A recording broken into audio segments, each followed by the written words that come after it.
I looked down the street toward the main road. 4 real estate agency bulletin boards adorned the immaculate lawns of houses in close. There were 2 more in the other direction. Oh dear, this could hurt real estate prices, I thought. When the next 2 homes go up for sale, it's going to get even worse. My attention was drawn to the house 3 houses down the street on the opposite side of the road. Gary and Jessica Spencer live there. They are probably the youngest couple in the neighborhood. He's a financial consultant. She's a management consultant. Both are what I would call yuppies, meaning young, easygoing professionals. Gary works from home, and Jess is often away on business. I noticed movement at the Spencer's place. I took my binoculars and looked closer. She was pulling the curtains in the bedroom. She looked good standing there in her bra and panties.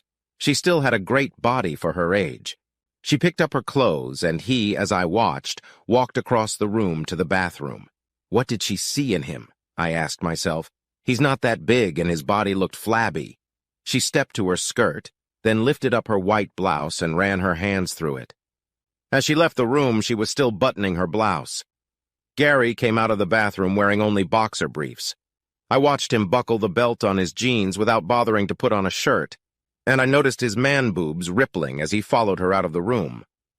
So what now? I wondered. Would they sit and chat over a glass of wine, or maybe a cup of coffee, or maybe he'd get right to the point? I waited another 15 minutes before there was any movement. The side gate opened and she came out. I couldn't see him, but she turned and kissed someone. Walking down the road, she turned and waved to him before crossing the road. My wife was coming home. The clatter of my boots echoed through the house as I ran down the stairs and out to take a seat in the conservatory. The side gate opened, and I heard the clomp of her heels as she walked down the concrete path. As she opened the door, she smiled, and I tried to catch the tune she hummed as she walked through the archway into the dining room. There are a lot of houses for sale in this neighborhood. I wondered why. I saw her jump up when I spoke, her hand coming up and resting on her not insignificant chest. She turned and saw me sitting in the rattan chair. "Giles, what are you doing here? You almost gave me a heart attack." "Well, it's good to see you too, my dear. You know what I mean?" "Of course I'm glad to see you, but I didn't expect you back for 2 more days. What did you just say?" "I asked if you knew why there were so many houses for sale in this neighborhood. I thought you women were all cronies, and if anyone knows, it's you." "Actually, I don't. Strangely, I haven't seen any of the girls since we took Alex to Durham. I was supposed to meet Sally for coffee on Monday morning, but you insisted we stay the night and I missed it. We haven't been able to get together since." "Well, I saw Sally and Eric in the pub last Monday. I thought there was some tension between them. When Eric went to the toilet, Sally confided in me. Apparently old Eric had an affair 4 years ago, and Sally has just found out about it. They're trying to work it out, but the other woman lives nearby, and Sally wants to be as far away from her as possible." I noticed the blood drain from her face when she heard my news. In my line of work, that happens a lot. The person you're interrogating thinks you don't know anything, and you insinuate that you know a lot more. Suddenly he loses his footing, and his mind starts frantically churning, trying to figure out how much you know. She froze for a moment, then began to twirl her hair around her fingers. "Don't you think it's strange, Isabella, that Sally confided in me and not you, her best friend?" She fidgeted again. "Now that you're home, I'd better go make dinner unless you want to go out." She moved toward the refrigerator, stopped, then moved back to look at me again. "Giles, what are you wearing?" I stood up, pulled the top of my leather suit over my shoulders, slipped my arms through the sleeves, and twirled around in front of her with my arms outstretched to the sides. "Do you like it?" I thought the colors were particularly appropriate. Red, white, and blue, queen and country and all that. "It looks ridiculous, a man your age in a motorcycle uniform. And as for queen and country, it's been 12 years since you left the army and became a—" She racked her brain, trying to remember what her husband had been doing all day. "Security consultant, honey. I became a security consultant. That's how I make my living. And it's been a pretty good life, hasn't it? I remember you didn't need to tell me that. You just couldn't find the words, that's all. Yeah, I think it's been pretty good. We live here in the house and don't need anything, so I guess you could say we've been living pretty well."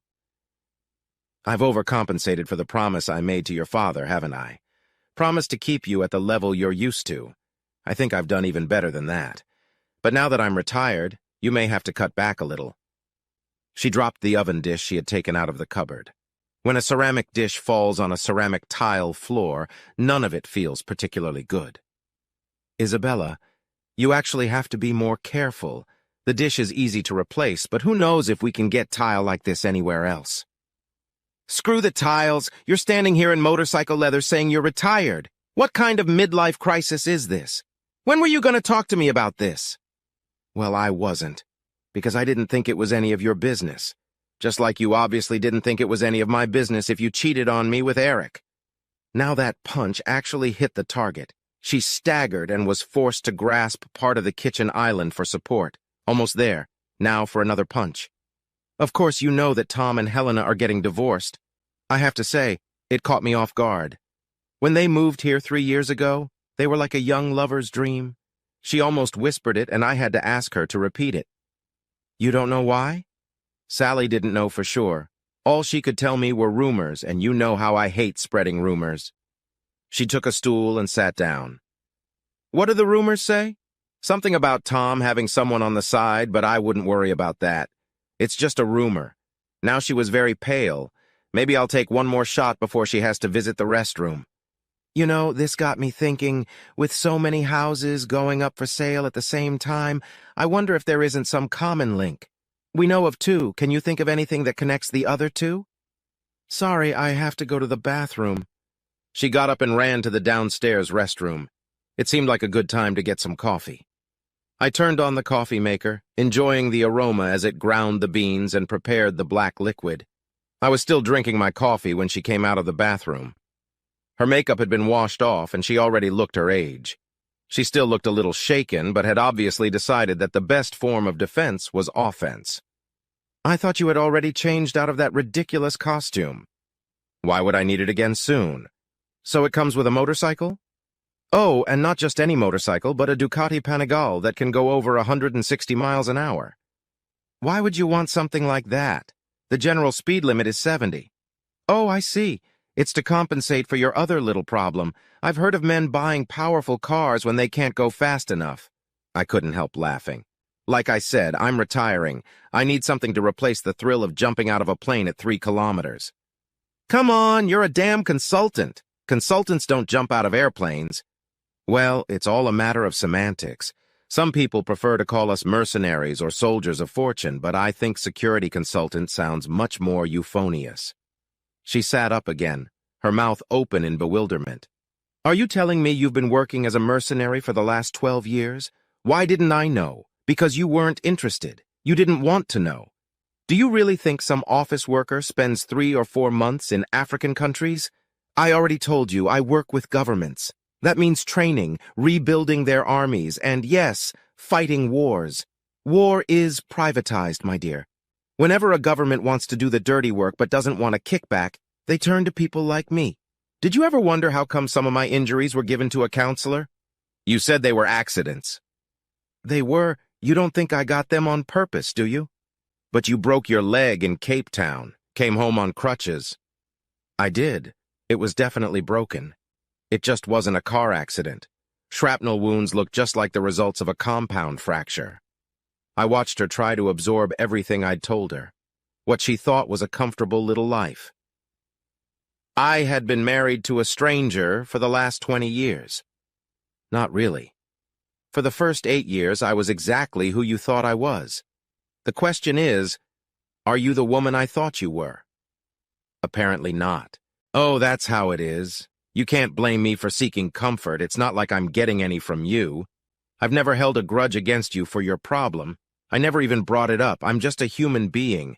I have needs that you haven't met for a long time. 4 years, 3 months, and 23 days, since the day I left for Cape Town. A look of disbelief appeared on her face, and I realized she was trying to make sense of the situation. I can't believe you calculated everything down to the day. Oh, I get it. It's one of your traumas. It was when you were in Cape Town, wasn't it? Yes, but the news hurt me much more than physically. Do you have any idea what it's like to be recovering from surgery in a faraway country when you're told your wife is at home fucking your neighbor's ass? That's not true. Who would tell you that? this is even worse. Our own daughter came home to get her iPad and found you sleeping in the bedroom with Eric. The poor kid was devastated, crying on the phone, begging me not to break up the family. She was staying with my sister Jenny, who spent all night trying to calm her down. You have no idea how lucky you are to be 8,000 miles away from me that night. Jenny called me the next day and asked me what I was going to do. I said I was going to do what my little girl wanted.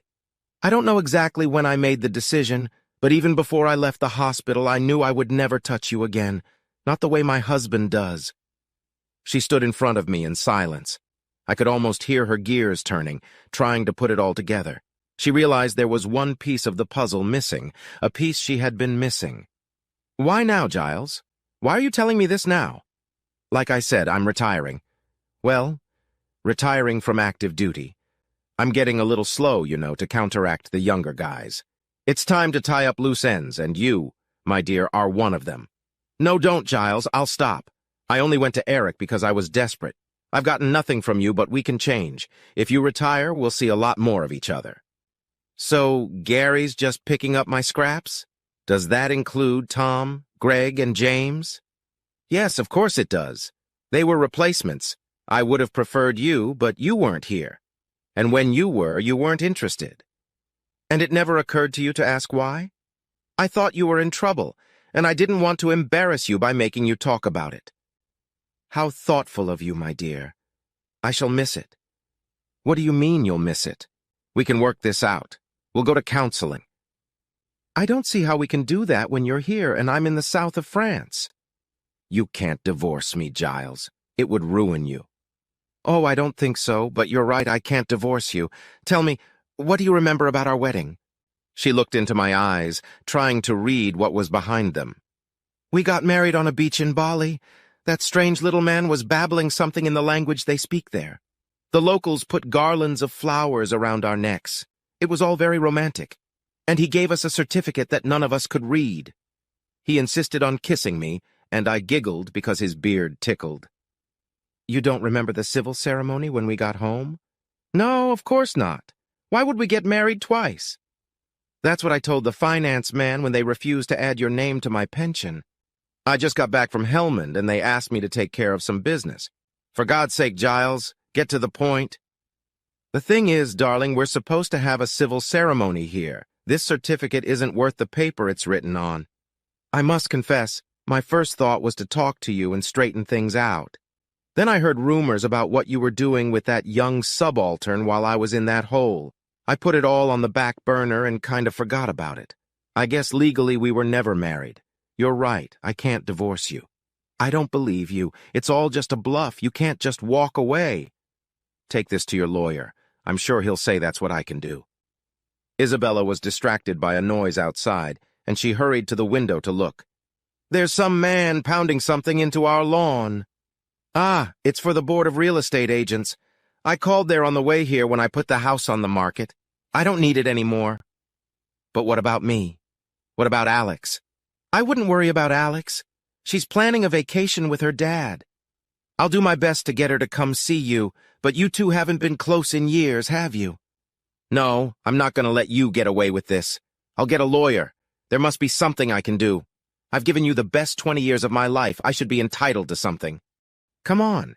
You could try to get what Americans call palimony, alimony to a cohabiting partner in an unmarried relationship.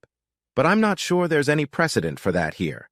You can claim payment for being a nanny and housekeeper, but when the court sees how much you spend each month on clothes and jewelry, it may decide that you owe me. She sank back into the chair again, resting her head on her hands. I don't believe that. This isn't happening to me. Do you hate me that much? Hate you? Why would I hate you? You're the mother of my daughter. I can't hate you. Anyway, I'm doing fine without you. That got her attention. She raised her head and looked me in the eye. You mean that for the last 4 years, you? Of course, a soldier always knows where to get laid, though I have to admit it hasn't been quite like that lately. So you have another and you have the nerve to criticize me? Yeah, that's not fair of me, is it? Especially since you're the one who brought us together. Sometimes you really are too nice to me. I watched her trying to make sense of the day's events. She stretched her legs out in front of her, wrapping her arms around them. She swayed slightly and occasionally flinched. It seems that although your sensitivity prevented you from talking about my little problem with me, it didn't stop you from talking about it with your girlfriends. Jessica was particularly sympathetic. She suggested I contact various people who she thought might be able to help me. I told her I didn't have a problem, but of course I couldn't expect her to take my word for it. I had to demonstrate to her, and the demonstration was real. You know, she's actually very athletic. You're with Jessica? Now I realize you're kidding. You're almost twice her age. What would a woman like her see in someone like you? I could ask the same thing about you with Gary, since he still seems to find something attractive about you at least twice a week. Perhaps I should have apologized for that question. It's a little below the belt. She really had no idea I knew that. The pounding of the hammering outside had stopped. The real estate man had driven a stake into the ground and was attaching a listing to it. The sound of hammering was replaced by a lower rumble. "Looks like that's my motorcycle," I said, picking up my helmet and walking to the front door. The motorcycle outside stopped in the driveway. A skinny but well-built rider got off it, throwing a nicely shaped leg over the seat. When she lifted her helmet, a mop of red hair fell over her shoulders. "Scary beast, I can see why it excites you so much. I guess I should be jealous." "When it comes to a thrill ride, my dear, nothing compares to you." She smiled and bit her lower lip slightly. "We're very good together, aren't we?" "Of course. Now our work here is almost done. It's time to move on to the finale." The real estate man finished with my board and started driving stakes into the Spencers' lawn. I didn't notice my wife come out behind me, but Jessica saw her and leaned to the side to look past me. "Oh, hi, Isabella. Could you do me a favor?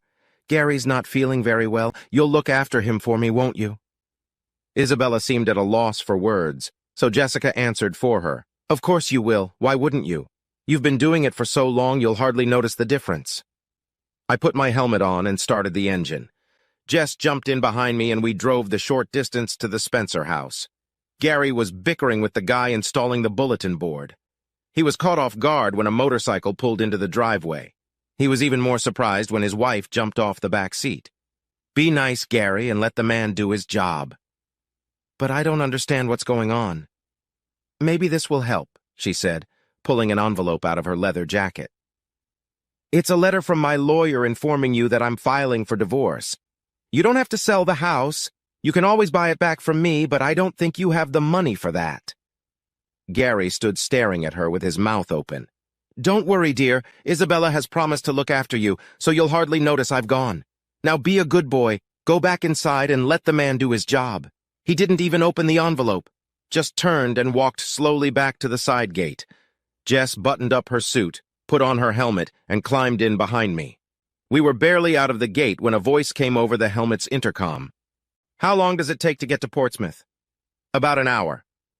"I'm not sure my ass can take that long." "Don't worry, if your ass hurts, I'll massage it all the way to France." "How long does it take to get there?" "About 7 hours." "And what are we going to do for that time?"